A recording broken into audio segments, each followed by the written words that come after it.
কলিজা ভালো রাখার জন্য, ফ্যাটি লিভার বা আমাদের লিভারকে ভালো রাখার জন্য করণীয় 3টা কাজ খুব গুরুত্ব দিয়ে করতে হবে। তাহলে দেখবেন আমাদের এই ফ্যাটি লিভারটা কমে আসবে।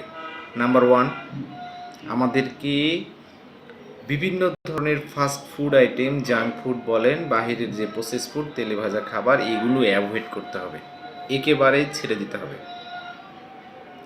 এর ছেড়ে দেওয়ার মধ্যে অবশ্যই যা আছে চিনি মুক্ত পরিবেশ তৈরি করতে হবে। তাহলে ফাস্ট ফুড, জাঙ্ক ফুড, চিনিযুক্ত খাবার এগুলো আপনাকে পরিহার করতে হবে। 2 নাম্বার যেটা, সেটা হচ্ছে যে অবশ্যই আপনাকে টাটকা ফলমূল, শাকসবজি এবং খাবার গ্রহণ করার চেষ্টা করতে হবে। টাটকা ফলমূল, শাকসবজি গ্রহণ করার চেষ্টা করতে হবে।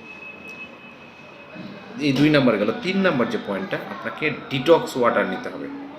ডিটক্স ওয়াটার হচ্ছে আপনাকে হালকা কুসুম গরম পানিতে লেবু অথবা মেথি অথবা ভিনেগার অথবা সিয়াসিড, হ্যাঁ, এগুলো মিক্সার দিয়ে পানিকে ডিটক্স বানিয়ে নিতে হবে। এই ডিটক্সিফাইং অ্যাক্টিভিটিসগুলো আপনার লিভারের চর্বি কমাতে যথেষ্ট ভূমিকা রাখবে। তাহলে 3টা কাজ আবার বলছি, অবশ্যই আপনাকে বিভিন্ন ধরনের ফাস্টফুড আইটেমগুলো, চিনিযুক্ত খাবারগুলো, তেলে ভাজা খাবারগুলো এগুলো অ্যাভয়েড করতে হবে।